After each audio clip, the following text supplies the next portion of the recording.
And then do I have to go back to YouTube to make sure it's private, right? Because I don't want it to be. I'm trying to keep it up. I'm curious. What did you already click through and press OK and everything? Yeah. All right. I'm curious actually what happens now. I haven't fully tested it. Well, let's act as though the world's watching. I love it. Yeah. Maybe bring up another browser and mute it so we can see what's happening on your chin. Oh, I can do it. So yeah, you're. It says Andreas conspiracy with live stream with Patrick.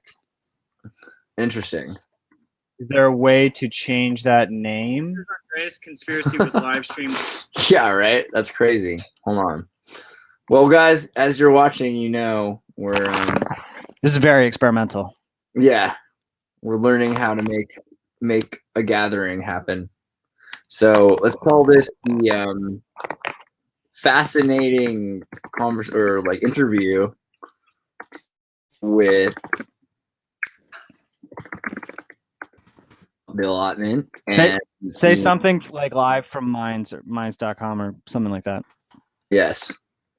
Minds.com stream with Ian and Bill or something.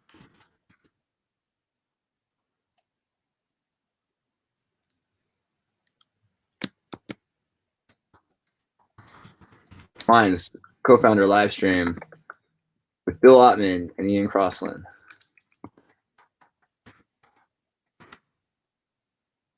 Well, it automatically goes to public, so that's it does. That's good to know. Yeah, it's still showing the old title, which is interesting. But hey, what's up? Give it about 13 seconds. I think it'll be good now because I pressed save just right before you asked. Okay. So there's people here that are like watching, and so we can actually answer some questions. What do you want to talk about, man? Is Ian gonna be here? Or is he? He was here. I don't know. He's dealing with some stuff. Well, this is pretty fantastic. Everyone, so let me do a quick introduction on Bill Ottman. Bill Ottman's the CEO, right? Is that what you are? Of Minds.com. And so Minds.com is a very interesting thing. It's a social network that kind of does a lot of the things all the other networks don't do, and a lot of the things they do, but better. And one of the parts I think we're all worried about is censorship, and we're worried about gathering of information and vocalizing people that are whispering and getting people that are loud quieter. So Minds.com, and hey, Ian's here. There we go. What you don't know, Ian, is that we're live right now because this went public instantly when we started doing the feed. So beautiful. Yeah. So Ian, by the way, I want to introduce you really quickly. I think that's the best way to know why this is happening, because I know Ian. Ian was a buddy of mine when we lived at the house that it was a Jim Morrison's house, and he lived in the front, I lived in the back, and back in Venice Beach. And we, years gone by, did different projects. Then we ended up, going to Peru. He had this project Bailin cleaning up the Amazon that we became a part of.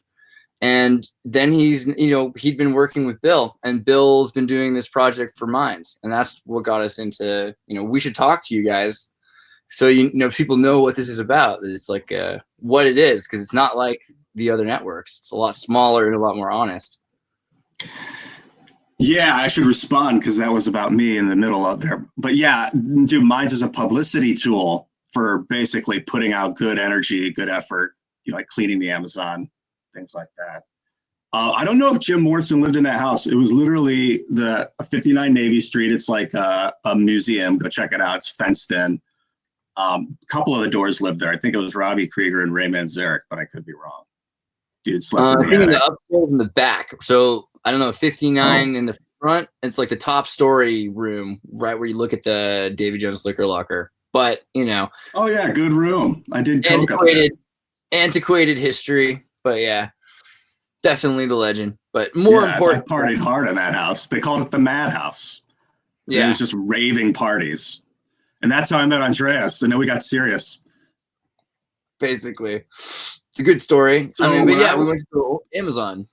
When I met Andreas, Judd said, "You got to meet my buddy Andreas. You'll love him." I didn't think much of it, but it turned out that Andreas was the smartest person I ever met. And so I'm glad to have him here. Well, right back at Ian. Ian's one of the most genuine, smart, talented, and accomplished. He's an accomplished person, and some of those things are hard to get by. And he's also older than me, so but you can't tell because he's basically immortal, which is pretty neat. Nice plus, but I don't know. He looks a little tired right now. It's probably the coffee. He does look like he's been working for the. He's been working a lot. Yeah. You can get one of these mugs, by the way, to support the company. I think you can get them on. What is the website where you can buy these right now?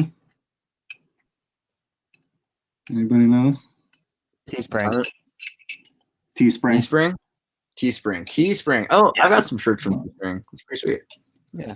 So, but then Bill. How did you end up knowing Bill? How'd that all work out? Bill contacted me through YouTube videos. It just comes down to online video, like the power of the proliferation.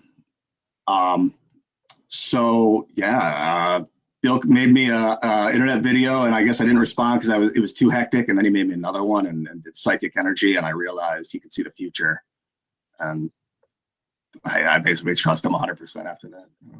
Yeah, the first video I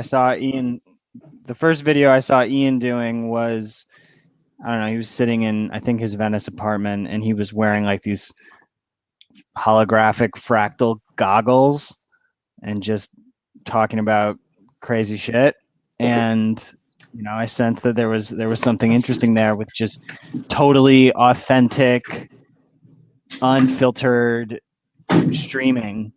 And that's where things are going. That's what people want. Because that's all that's interesting. So we were starting up a new social video company, and just for anyone who doesn't know, right now we're streaming from minds.com in the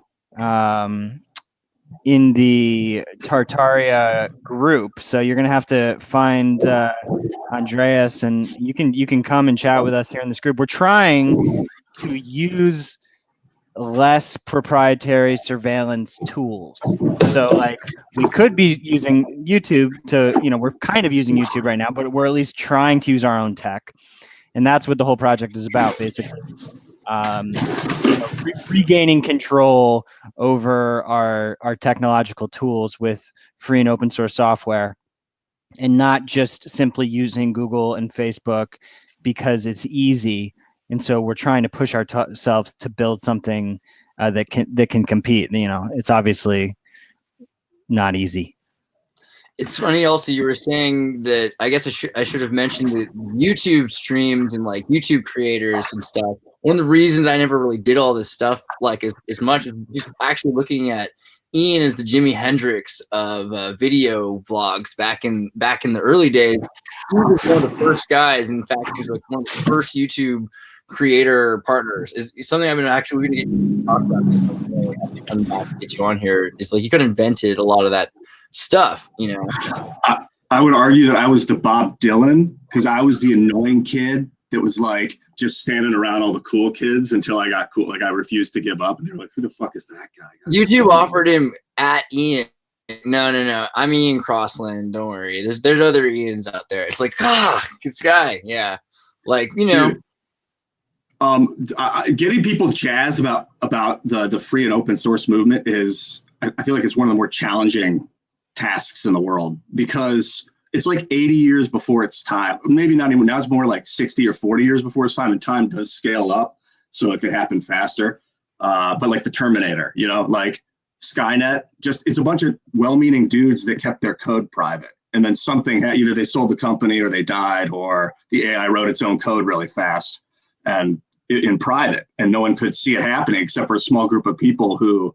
So you gotta, if the AI is gonna write its code really fast, it has to happen with a public license like GPL, and so you can watch it. At least maybe you can't stop it, but you can at least understand how they got there, so that you can circumvent it. That's the interesting. You described the Minds not just as a social network, but more as a promotion. What did you say? A promotional tool.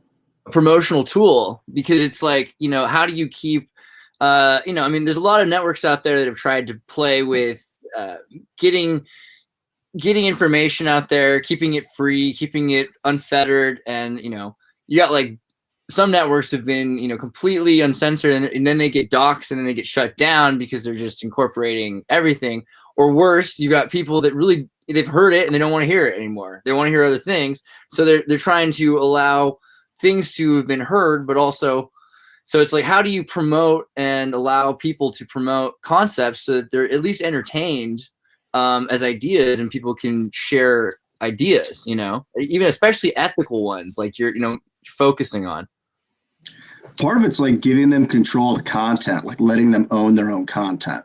So like a decentralized style of net where you have all the rights, you get all the ad revenue for all your content. The content's hashed on like a blockchain so it can be tracked. So like if people share it, you're going to get a portion, if not all of that value. That's pretty decent. And then like you've been doing that, I've been seeing also in Minds, like a bunch of different kinds of people and a bunch of different groups, but every once in a while, some of the content will be shown in a way that's kind of the way Facebook's been doing it, where they try to sell me crap, but instead it's something I might want to see. So it's like, it's a lot nicer of an experience, because I'm like, oh, actually, you are interested in philosophy. Well, here's a group on philosophy, you know? I thought, so we were talking about the Jack Dorsey interview on Joe Rogan earlier, Bill, me and Andreas were, and I thought that one of the things Jack said that was interesting is how you follow hashtags, which I think it's been in our pipeline for a while. And I think that's the way you modify your experience. And then you can like pop from different like presets and be like, oh, I'm in a tree mood today, so I'll go for like carnivorous, hashtag seeds, hashtag, you know, and then like, no, I want video games, hashtag Romance of the Three Kingdoms, hashtag. It's Right. And then, yeah, that'd be badass. Yeah, I mean, I think the point that he was trying to make there is that it's important to follow topics as opposed to just individuals, because getting people to follow individuals outside of their echo chamber is very difficult. But if you're subscribed to a hashtag, then you're more likely to see content on both sides of the spectrum within that specific category.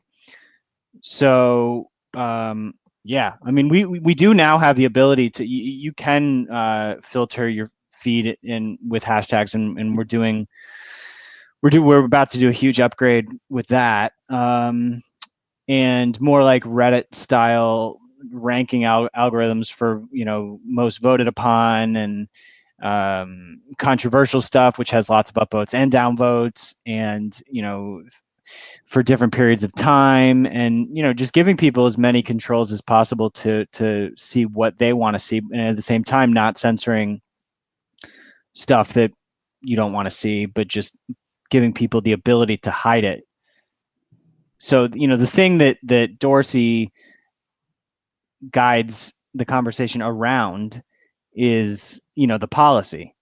And so they just have a very restrictive policy. And so every specific case of censorship that Joe or Gadsad or Sam Harris brought up, you know, he just wouldn't address it, and he would act like he didn't know the answer, when the answer is very clear. They have a very restrictive content policy. So, but that's not helping the internet. That's making the internet much more inflammatory and radicalized.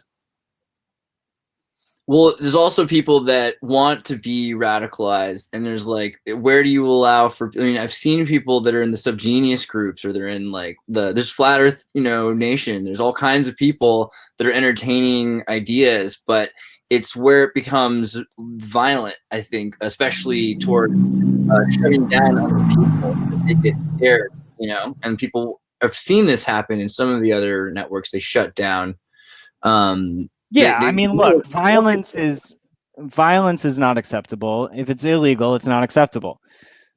But beyond that, and like abusing the tech or doxing people and, you know, serious harassment, I mean, I just don't really see, it seems like a waste of time to be focused on banning that kind of content, when that content is just going to go somewhere else. It's going to get more pissed off.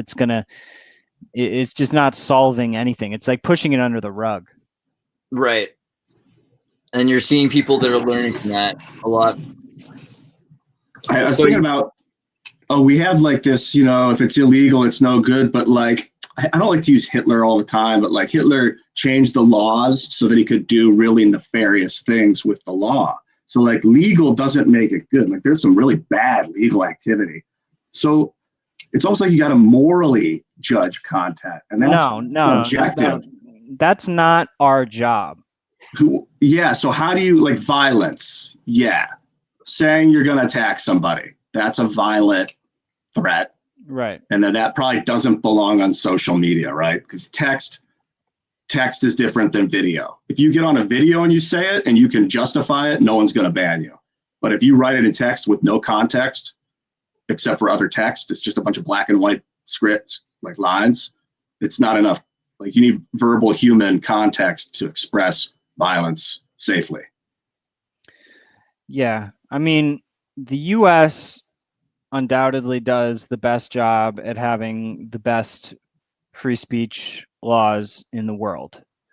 So while yes, leaders can create bad laws, we're not lawmakers. We're a platform for communication and we don't want to break the law. So, I mean, I don't think that us interjecting morality onto content and being the dictators is our place. I think that we need to follow the law, and if people want the laws changed, then they should change the laws. And I think that's really clear when other people like look at what happened to Gab, because, you know, promoting things that allowed for things to go beyond that, it had nothing to do with people. I mean, there's all kinds of people with crazy ethics. Like that's not even the issue. It's whether or not it fits within the realm of what is legally acceptable. People like the social world has to not destroy the platform itself, which makes it possible for grandma to post her pictures and for you to talk about the mud flood. And if they can't do that in a legal way, then the entire server in the big physical building will be taken away by lawyers, you know? Right. Reality check. Yeah, following the law first, and then if it's like 80% of the population is screaming about the law, then of course maybe the tech companies will help you change the law. I mean, it doesn't take that many. Well, 50% of the population. And I'm not, the Manila principles, which the EFF outlined, which try to take away liability from digital intermediaries for content requiring a court order. That's like an important, like idealistic sort of like utopian vision about how things would work. But then, I'm not going to lie, in the edge cases in the law, we tend to err on the side of safe because we're not going to risk the whole network for some, ridiculous borderline edge case of, is it inciting imminent violence? Is it obscene? We're not going to risk everybody's communication platform for those extreme types of things, but we want to be more open than anywhere else on the web. And simultaneously, we're building a decentralized version of Minds that doesn't even have our servers, that's not reliant on our servers, so that it's not even our liability. That's sort of the key issue. And the Manila principles, I'm pretty fascinated with those. So you want to integrate the Manila principles into the policy, and just straight up, I'm not. Can you rattle them off? Elaborate a bit for everyone who doesn't know about the Philippines. You want to say, Bill? Manila principles? Yeah, is that what that's from? It's from the Electronic Frontier Foundation. It basically says intermediaries should be shielded from liability for third-party content. Content must not be required to be restricted without an order by judicial authority. Requests for restrictions of content must be clear, unambiguous, and follow due process. Laws and content restriction orders and practices must comply with the tests of necessity and proportionality. Laws and consent restriction policies and practices must respect due process. Transparency and accountability must be built into laws and content restriction policies and practices. So it's very difficult to uphold these, because it's basically like saying that whether it's a domain registrar or a social network, this is just their little intro to it. All communication over the internet is facilitated by intermediaries such as internet access providers, social networks, and search engines. The policies governing the legal liability of intermediaries for the content of these communications have an impact on users' rights, including freedom of expression, freedom of association, and their right to privacy. With the aim of protecting freedom of expression and creating an enabling environment for innovation, which balances the needs of governments and other stakeholders, civil society groups from around the world have come together to propose this framework of baseline safeguards and best practices. These are based on international human rights instruments and other international legal frameworks. So, this requires a court order for a digital intermediary to take something down. Now, that is a very especially for a social network, it's way easier for a domain registrar to abide by that than a social network, because we're actually housing the content. A domain registrar, or whatever, a cloud hosting provider, they're providing the service of the content. It's not the actual content itself. So we have more weight on our shoulders. And there's stuff like, if we see an illegal copy of Inception flowing on the net, we know that's illegal. Like, we're realistically gonna take action. We're not gonna wait for a court order for that. So there's nuance with regards to I'm curious what Ian and you think about that, Andres.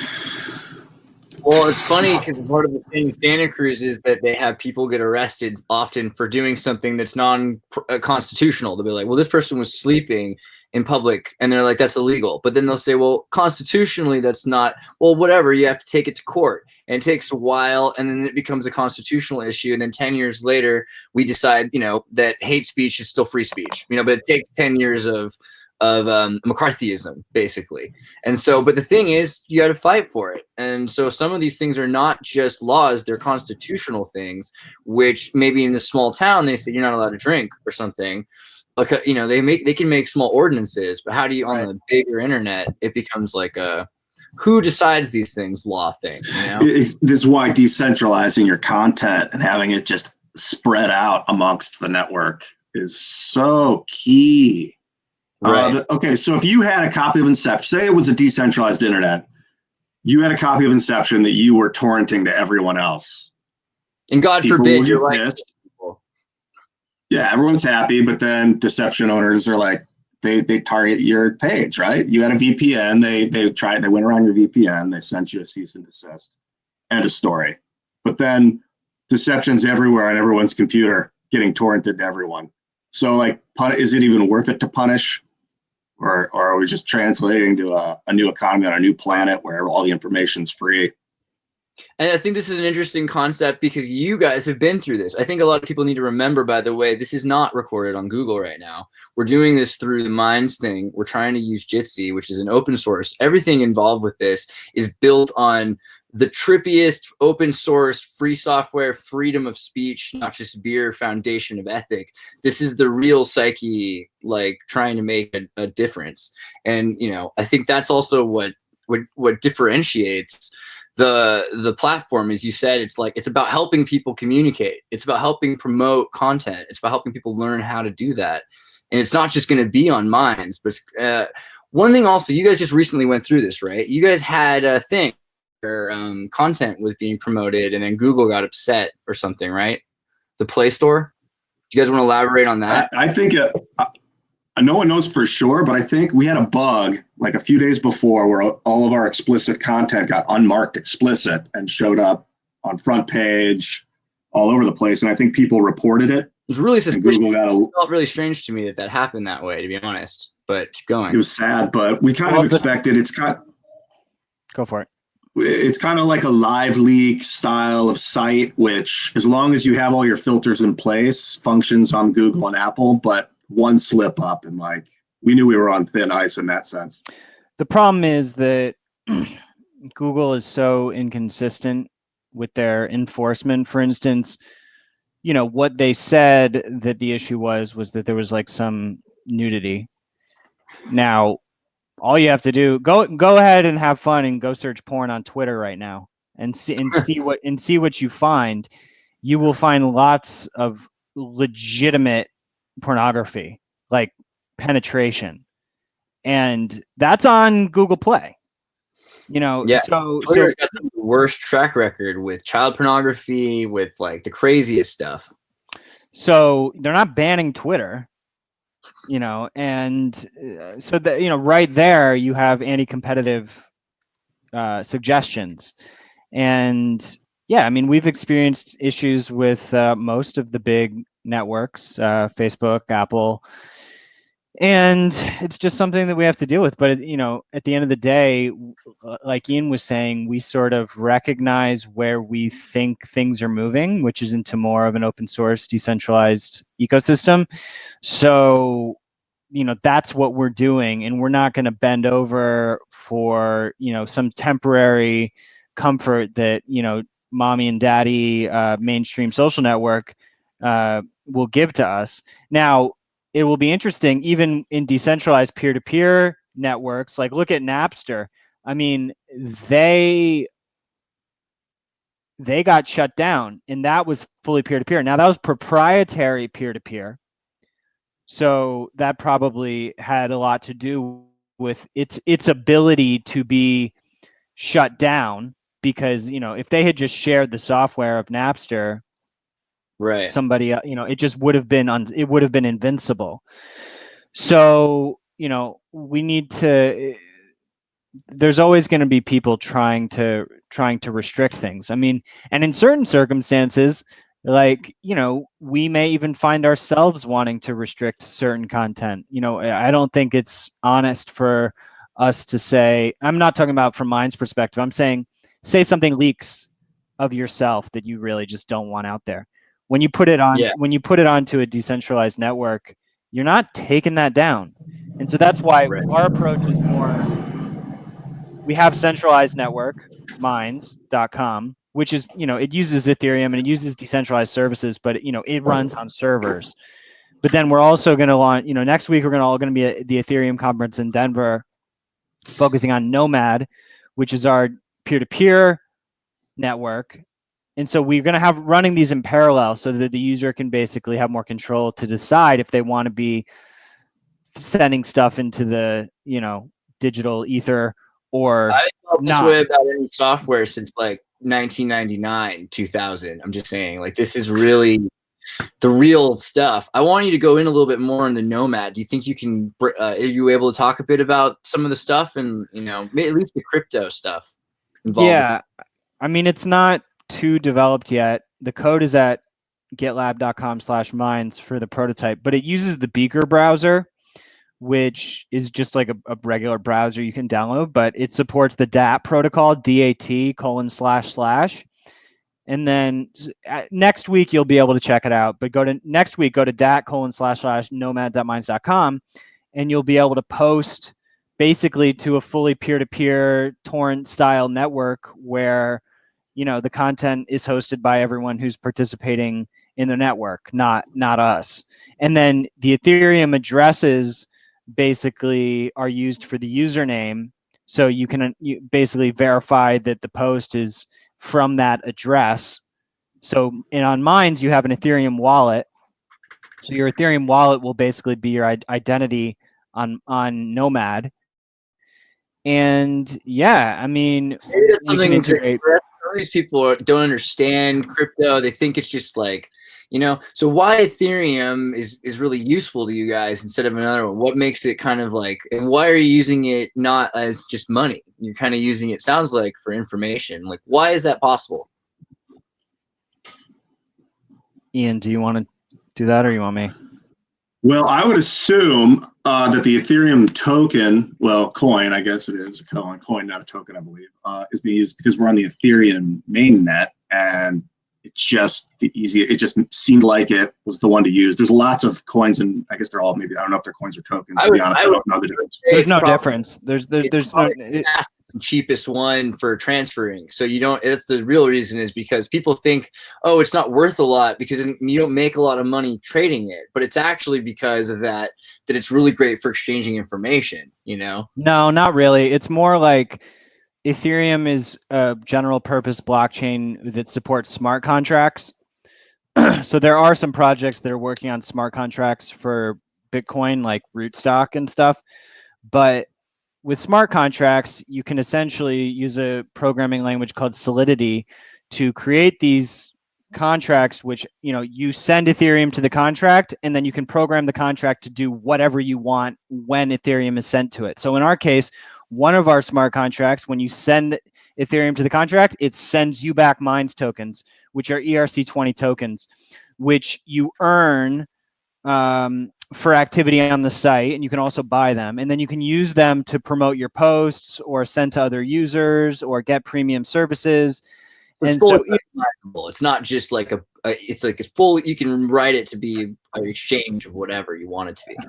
Yeah. So like Steam could take Ethereum and it could be coded to download Divinity Original Sin onto your computer just from getting the Ethereum to that address, and every game would have its own Ethereum address. It would unlock the game download. So there's no middleman. There's no one there saying, okay, the money's in, let them download it now. Yeah, Steam's automated, but it's not trustless. It's still like, I mean, and I also guess if you have how long it takes you to trade Ethereum is like lightning fast compared to some of the longer ledgers. Like so what's the difference of PayPaling an open source software to do a video game download? What's the difference of that versus doing it with fiat with PayPal versus sending them a token to get the download? Well, I mean, again, like the main difference, I guess, is that PayPal kind of controls it, and they're just saying you have these accounts, and then these are that. What you're saying is we have a piece of paper that's worth this, and we have this paper that's worth that, and we're trading them, you know? So you're cutting out PayPal or your bank. You're just getting rid of these huge financial institutions, just directly getting your, okay. And like that's kind of what I like about the information exchange. It becomes direct, and like you've turned yourself from a bank into a bazaar, an exchanging ground. And it's some people feel safer leaving their money in other people's hands, like the armed bank. They're dudes with the machine guns at the front door, as opposed to in my closet. So that's where it is like the Wild West of finance. What's that? You can get people to defend your content. You know, that can be something incorporated into a bazaar. Like you guys have encryption in your messaging. You know what I mean? People, if you want to go and check out Minds. It's like, it's legit. You can get a messenger account and you can make an encrypted message, which, you know, then is 256 hash, I think. Correct me if I'm wrong, but like it's great. And you just, each time you can change it, you can burn it a password and make a new password. It's, you know, there's nothing like it. It really beats the options. And MetaMask, I just that software is phenomenal. Like it's just a mobile. Say it again. Sorry, I was saying built on Ethereum. A great MetaMask is important, you know. Dude, the fact that you can securely carry your crypto around browser is like definitely a step in like the future of security, financial security. Someone keeps asking me about my shirts. I'm not going to tell you, but I mean, they're my grandpa's. Anyway. By the way, Bill. Andreas, I think that if you probably haven't been doing it on this call, but I think that you are the controller for, if you switch our videos, I think that would be what shows up into the YouTube. I haven't tested that, but I don't think it detects voice like the Google Hangouts does. So it's probably been your beautiful face on, you know, full screen the whole time, but that's all good. I bet you it's your face. Oh, you do? Yeah. I can't tell for sure. We'll see. If I click, how does that work? I don't know. I see me now. Oh man, there I am. And there's you again. I think it just goes back. I think it is. I think it works on the microphone as far as I can tell. Oh, it does? Well, I'll be curious as we rewatch. But yeah, everyone watching, this is our first time doing this live from Minds. So make sure to hit us up. Join the Tartaria group. Tartaria. Yeah, and both are right. Tartaria. I think that people need to get. Can we talk just as a little bit about Tartaria? Maybe tangent. Okay, it's an ancient race. the Tartars, right? Also, And it's just, that's where, okay, there's a lot of stuff that people have been throwing around about the Tatars being the Tartarians. But the Tartarians are more like a confederation of peoples. And we're now finding out about Zealandia, which is a video that's coming out today in about 2 hours, because I've got some experts on star forts. So the bastion forts, basically we're finding these remnants of a civilization everywhere. And it's kind of like a mud flood covered this civilization, and we're digging it up in the last couple hundred years. And it's like Atlantis, but it's more recent. So, So it was a civilization that was really advanced that got wiped out in some sort of war that was hushed up. Could have been a war, could have been an environmental disaster, could have been a supernatural disaster, could have been, But the idea is that they were like snuffed out by the victors of history. Like the victor tells them. Okay. People were acting like they're giants is a big part of it, or they're connected to the giants that were, because there's a lot of stories of giants and there's bones of giants. They're saying, well, this was kind of the remnants of the giants. And then there's these people that are all different races, and they're all connected to different humanoids, and we're all part of this bigger thing that was called Tartaria, which people work together in different places. And even some of those people, like families, would have gone to different lands because there would have been need for different trades from the same school, and so it's kind of a primal system of that was not about war so much, or about any sort of imperial, there was not a dictator to this system. That's what we're finding, because it wouldn't have been possible, but there would have been more. And it's also why today we're finding that there's a lot of people who've known about this. It's not like some new thing, something that for the last few hundred years people have had stories of. And it shows up in esoteric literature a lot, and the vegetable sheep. And so now we're all finding it real. I've been watching a lot of like war history, ancient history, Baz battles on YouTube, Kings and Generals on YouTube, and it learned a lot about the victor covering up the loser of history, like Vercingetorix and Caesar. Caesar just did not write about this guy. Vercingetorix did not want people to know what a great man he was, and how great So if there's a more recent version of that, and that's has to do with Tesla's energy, the idea, energy coils, the idea that free energy or freedom in general, decentralized unity, I think it fits right in. I mean, it's the thing is, basically it's that all of that, it's real, it existed, it was recent, and they tried to hide, but there's Tesla towers everywhere at one point, not but a few centuries ago. And if you start looking into Indonesia and some of the stuff about free energy and this idea of remember when we were in the rainforest, and it's like all day long are lightning storms, because these trees are grounded down. They create this moisture, which creates these lightning storms, which then can run. And then you've got this very, very powerful place. And then there's temples there, and what if that's part of the deal, was that they had energy systems that were harnessing natural energy? I mean, it's what we're talking about doing as soon as we can figure out how to do it. But they might have been. Wait, what are you saying, that there were Tesla towers centuries ago? Yeah, that's part of the at least the investigation into Tartaria. And there's a lot of people that are doing research, and what they're finding is evidence. Like who? Well, there's Martin Liedtke. There's a bunch of there's Philip Trezhinin. A couple of the guys. One of the guys actually disappeared, off the YouTube, and he was doing some really great videos. But all of a sudden just dropped off. But I mean, there's probably like hundreds of people now that are talking about it. It's kind of the new flat Earth. It's the next thing. And oh boy. The Baghdad battery was like a clay pot with vinegar in it, with an iron rod wrapped with copper wire, which produces an electrical charge. So if you have lightning outside that's sparking your, stone or granite pyramid, your crystalline rocked pyramid, that would hypercharge the battery, I would think. Right. Well, this is the thing, is we're basically just now figuring out how to do the stuff that we've been talking about. I mean, all of these stories are about the ancient civilizations having secrets. They weren't just magic. They had technology in ancient Egypt. It's everyone's backstory. And even today, there's a I have no idea what I believe about all this, but there is this One Minds channel called Ancient-Origins. I don't know if you've checked them out, but they're pretty funny. you know, I definitely support the investigation and you know, but You're a healthy skeptic. well, yeah, but I mean, I think that it's all about tone when talking about these things, and I think where you lose 90% of people is when, like, okay, it's fine to get like stoked about the possibility of something, but like everyone will leave if you act like you know.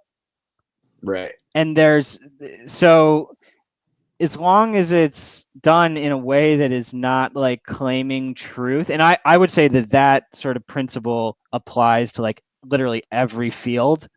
And I'm not saying that you're acting like that. It seems like you're very, very exploratory. Or would you say that like you are convinced? I'm trying my best to do that. There are some things, of course, I feel very, I'm still young and pretentious, but as I get older, I'm less and less convinced, which helps. But there are some philosophical things, I think, like Ian, I'm like, well, if it was done right, I think it'd have to be like this.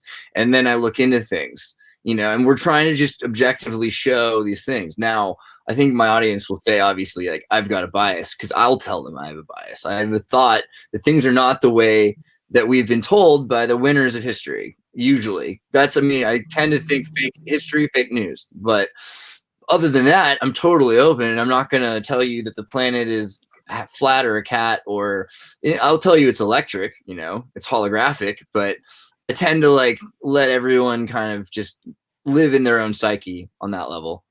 I read a really cool book recently called it was a Orwell anthology called Truth.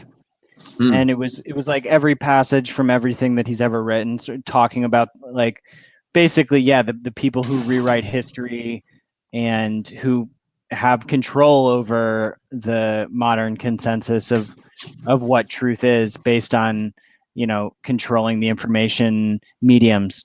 I definitely recommend everyone check it out. It's really Truth? good. It's just called Truth, yeah, by Orwell. So it's an anthology. It just came out. I can't wait. There's like what's that?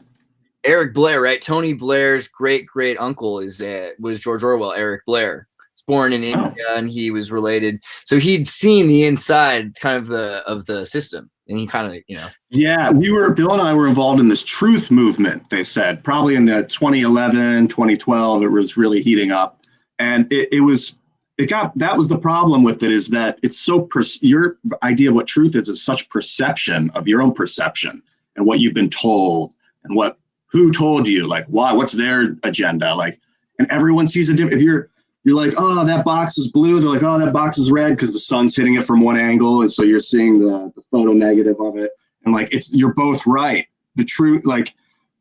And so this word is so dangerous, truth, like just avoid, and like Bill's saying, to be in a state of like, I know the answer, like it's so dangerous. I mean, people will be so angry when you show, like, I'll get people that are like, why are you showing a globe? You know what I mean? It's like, I might be okay to show flat earth map too, in the same 30 seconds or less. But just because I also showed the other. Wait, but all right, I just have to jump in on I don't want to go too deep into this. It's going to come back and bite me, but like, honestly, how is anyone even trying to say that that's a joke? It's not, I mean, I think SpaceX is taking video. Like it's not, they're not all part of it. It's going to bite you. Yeah. I think you'll find that a lot of people will just get brutally angry. No, I know. You're talking about the flat earth jokesters? Might want to just watch the Joe Rogan, where Joe Rogan gets brutally angry about his friend who, I think Franco, he believes that everything's a lie. And you just need to understand the pathology of believing that everything is a lie, first off. And then also Eddie Bravo's trolling. Yeah, he knows it. It's all one or the other. And it's like, why not just troll? Yeah, I mean, I think that's a big part of it, is that there are people that are trolling it, and are people that are definitely part of some sort of a psy-op. I mean, I do think that there is something to the idea of testing the internet to convince people what they believe outside of, outside. But having said that, there's a lot of interesting stuff about flat Earth. He's not trolling it, he's testing it. Eddie, I would And walk he's away from testing Joe when he does that. He's not trolling. You've flown across it until you've got a photo of it. We're still living in a world where people are going to argue over it. And I think Oh no, that's fine. I respect the right to argue, but it's just funny that like, you know, no one who believes that has ever launched a rocket into space. Like maybe the people who believe that should, you know, as opposed to arguing about it on the internet, like maybe you should go talk, you know, build a rocket, like go talk to Elon or I think you need to learn the rules of this game, see? Because the idea is that there's a flat Earth that's on the back of a turtle shell kind of thing, and there's a firmament, and outside's water, and then the underneath is, you know, you go under. So Elon Musk is going to space by Boring Company, trying to get in out of the hollow Earth, you know, and get out into space, and then that connects to their whole thing with. Well, this originates from they used to really believe it, right? And that's the other thing is this is all based on actual stuff from thousands of years ago. The Sumerians, Okay. Mayans, the only people that you'll find that have a picture of not a flat Earth are NASA. And NASA is, you know, it doesn't mean to lie. Actually, it's just like trolling people, like yeah, you know, like computers aren't real. You know, like oh yeah. Oh, it's not going to be Sunday tomorrow, and they're like, it's Saturday. Of course, it's like nope, not tomorrow. And that's it's like that. It's like. We already figured it out. It's the most obvious thing. What can you troll someone with? The most obvious thing.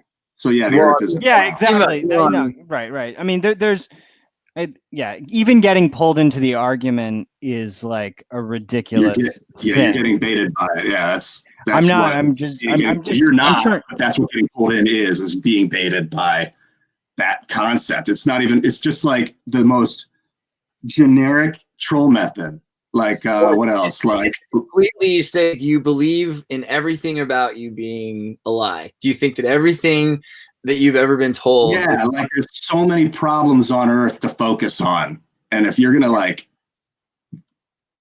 I don't want to get like I don't even know. And they can walk away from everything. You know, I've seen a lot of people walk away from flat Earth, Sasquatch. What else is there? Aliens coming to Earth. Zero proof for it. I don't think they're all mutually dependent. I mean, this whole idea that it's all or nothing is, I mean, that is not a legitimate way to look at things. Like you have to take everything on a case by case basis. I mean, it's just because you entertain one does not mean that is just like, and people who allow themselves to get pulled into these tribes of thinking about it's not identity politics, it's like identity conspiracy. It's like use was right around the Kennedy assassination in 1963. The CIA, we now disclosed, invented the term to describe, you know, anybody looking into it at all. Right. So it's that would be, what do they call, counter opposition or tell someone like, hey, if you ever learn about this thing, it's crazy. You know, Bigfoot is associated with, you know, possibly a terrorist attack of some kind or a false flag. So the word conspiracy is controlled opposition from the CIA. Yeah. They created a group to put people in. I see. Yeah. You know, sorry, go ahead. No. And if you allow your mind to think like it, then you're allowing yourself to be controlled by the CIA. So you don't want to ever conflate weird ideas. When Lee Harvey Oswald tried to stop the assassination attempt, according to, you know, records, he actually went in and contacted Kennedy. And we now, in the recent Freedom of Information papers that came out this last 6 months, found this out. But what we looked into was his court proceedings. And 11 or 12 minutes of it, I think, 18 minutes of his court is just about his religion, the Church of Discordia. So he worshipped Chaos and Eris, and that actually gets me into Chaorder, because you know the Bill Hess. Is that right? Bill Hess. Chaotic principles. Do you know about the guy who started the ATM machine? D. Hawk. Have you heard of this guy? Okay, so D. Hawk started this concept. I'm going to send you a link to it, and you can check it out at your own time. But it's about starting a company or an idea that has looseness to it, but it has these basic principles. And it's basically like what Minds is.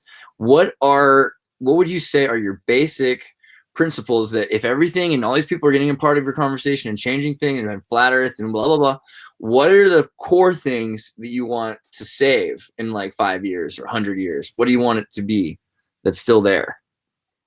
I mean, the subtopics are irrelevant. Like if people want to debate all of these issues, they should. I mean, and I'm certainly not claiming to know truth about any of it, but that's the subtopics are not what matters. Anything as much as possible should be able to be discussed in the digital mediums. That's the point. And because if you're limiting access to information, then you're limiting the conversation and you're limiting our ability to, figure out what the answers are. So I don't think it's really about, what it's about the principles as opposed to the content itself. So in a situation like where Minds is growing and, people are starting to see it, they're going to jump off and there's all these scattered things. What is it that you would say Minds does that keeps it relevant, that it's still here, like, why is it?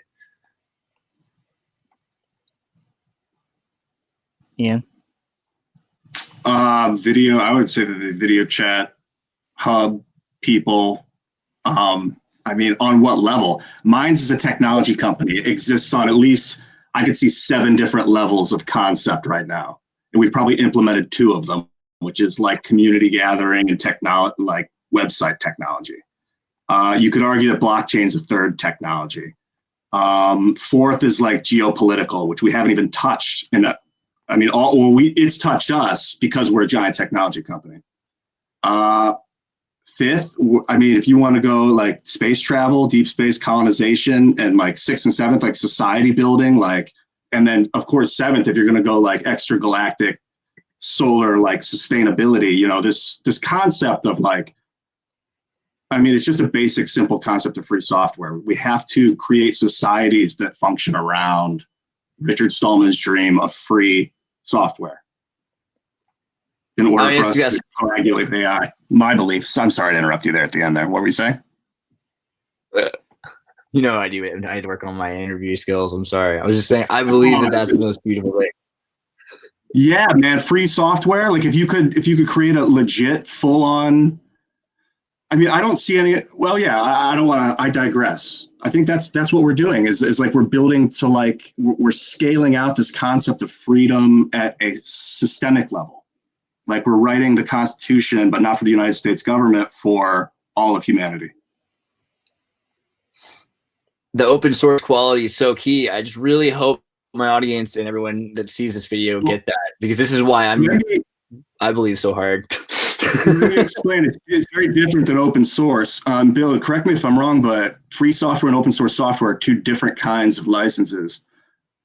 Free software ensures that if you take that software and change it, it's going to stay free. You can't change the code, the license in private. It's always forever forward. We'll all be able to see where it goes and what it does. Whereas open source, I could take and make it private and change it. Equally as dangerous as private code. So we need a free software. Sorry, yes. Free, not open. Don't turn me on to Richard Stallman. Say it again. Free, not open. Free. Yeah, so Richard Stallman calls it GNU, and I think if we just call it new and say that it's new Linux, we'll be able to sell it 100 million, billion of them, let's just sell a billion of them around the globe, get people to say new Linux. It'll never happen. Just do it against his will. He'll be so frustrated, and I'll love it. Right. All right, I gotta hop, but it's really fantastic. I think everyone got a lot out of this. And I want to make sure that, like, for anyone listening, that that, like I was talking about, the topics are irrelevant. They matter, but they're sort of a secondary layer. I mean, so whether or not it has nothing to do with that, whether or not any of us agree on anything, that should have nothing to do with our ability to interoperate in a network, coexist, communicate, and Yeah, that's probably one of the biggest problems that's rippling into the big networks right now, is that they are enforcing their ideas upon, you know, what the community should think. You'll It's defend interesting. it if you have the right to say it. Yeah, you walk a fun line because as the CEO of a tech company that's very neutral, that like helps like everybody kind of find a meeting place. You also get to do like an opinion piece, like be yourself, let your human mind flourish, say what you think without editing it. So it's kind of like I've kind of been there and kind of toggled in and out of that lane, and I'm interested to see where you take it. Yeah, I mean that is the hard part about, you know, for instance, with a controversial topic, or yeah, I mean I'm tending to more, you know, express the state of the information that I have about the topic, but it's always coming back to principles for me on every topic. Like, because I've already gone through the stage of like basically allowing myself to believe things are true just because I'm, you know, watching extensive documentaries on the internet, and then like suddenly I find myself being sort of an agent for that information, even though that I haven't really verified that information enough for myself. And then you start trying to convince people of things because you feel like you know what's true. And like the only things that I've come away from, like, you know, 10 years of diving into a million different topics online is the principles. Those are the only thing that I feel like I've come out with. Truth, not truth so much as transparency, you know, digital rights, access to information, you know, these are the things that I can stand by, and that having that is what's going to allow us to learn more information about what is actually true on all of the different subtopics. So, you know, that You so want to that's keep why the conversation going. You're keeping yeah, the conversation from ending, whatever it's about, whoever's in it. yeah, no, and it applies to government too. Like with, you know, all the questions that everybody has about, you know, the state of technology, or like secret technology and history, you know, freedom of information, FOIA, like work on that. Work on, you know, getting the information out. And I know that, yeah, there's a lot that's already out there, but I mean, that it just, the more pragmatic battle is to try to unlock the information that is being hidden from us, um, whether it's software code or, you know, classified information. And sometimes I think the information that you need is in places you don't want to look, which is why you haven't found it yet. And that can be like annoying people, like people you don't like, people you don't agree with. If you listen to them, they'll enlighten you about things you know. Yeah, no, there's I listened to the Eric Weinstein talk through Rebel Wisdom, which is a pretty cool YouTube channel that covers like intellectual dark web type people. And he was talking about how, you know, often we talk about we're standing on the shoulders of giants, in that, you know, our inventions are built upon the inventions of these, you know, amazing people from the past. But he clarifies that to say that we're standing on the shoulders of assholes. So a lot of the people who have invented essential technologies, or, you know, stumbled upon breakthroughs, you know, they have components of their lives which are, you know, many of them, whether they're racists or, you know, horrible people, like racists were also great rocket scientists who brought us further. So his whole point is that when you expel those people from networks like Twitter, or, you know, the digital realms in general, you are stifling our general innovation. And, you know, the reality is that people are very complex, and, you know, as long as we're not, you know, being violent and X, Y, and Z that we already talked about, we need to be able to engage each other. Otherwise, we're going to move really slow. Absolutely, and a system of redemption. I mean, there's gonna be so many people after this McCarthy era that what are there gonna be 70, and then there's 17. They said something online. You know, they're gonna have to be a redemption path, like getting back in the conversation. Yeah, I'm glad that seems to be on Joe's and Red Band's podcast. They were talking about the redemption path, and Sam Harris too. That Joe and him were, in understanding what this looks like. We actually need to outline a better redemption path on Minds as well, because yeah, I mean, a few people have been banned from Minds for like abusing the platform like super hard and like spamming threads with porn, and blah blah I had blah. someone threaten with murder somebody in the group, and I had to block them. I gave them at first when they were just being threatening. I tried to calm them down, but when it was like to threaten someone's life, and it already had a warning, not 3. Life isn't baseball, Like there has to be. I think too. Strike 2, you're out when it comes to violence if you're compassionate, because it's a one-strike policy. Yeah, if you're compassionate, real violence can be strike 1. But like if you are threatening. But just being angry once, we're like, hey, you can't take over the form. What if the baseball batter was thrown out of the game if they struck out? It'd be the most boring sport in the world. And that's basically what happens on Twitter when someone, everyone gets to bat again. You might have fucked up last time. It's okay. I mean, yeah. And then this is sort of a core issue. Right now, you have people who have been expelled from the public forum who are freaking out. And then, so you have on one hand, you want to stick to sort of a principle and like have humans be self-disciplined so that they don't just, go and threaten violence, or like, as Sam Harris was talking about in the Rogan podcast, if you really dig into free will, ultimately you drill down into the neurochemical layer, and at some distant point in, whether it's 1,000 years or whatever, there could theoretically be a pill that could, fix murderers, that could stop people from exhibiting these psychopathic tendencies. So, is there a path to redemption for them? If, there have been cases of murderers who had brain tumors and like,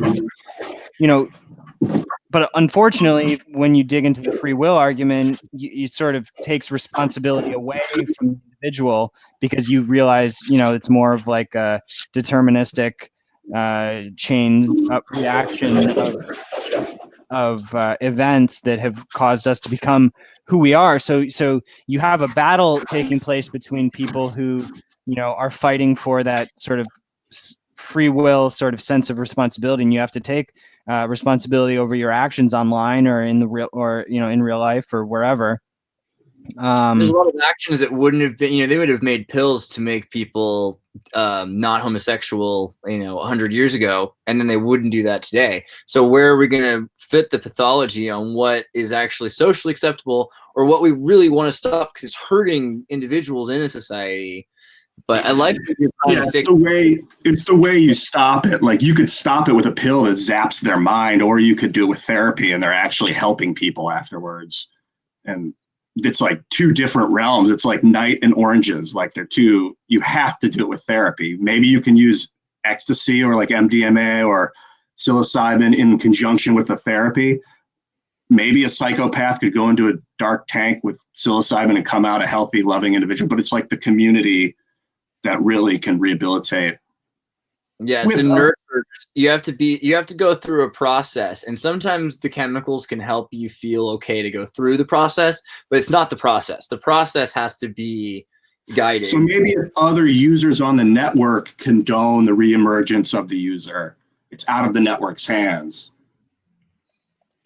Yeah, I think that kind of community voting is, I think that's a good way to think about it.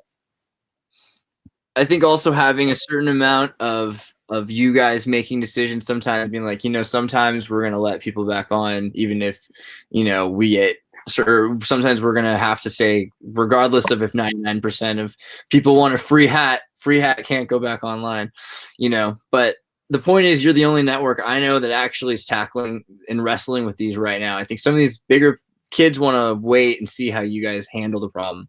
So it's cool that you're actually thinking about it at all and making strides in it. Nice. I thank you guys. Yeah, thanks.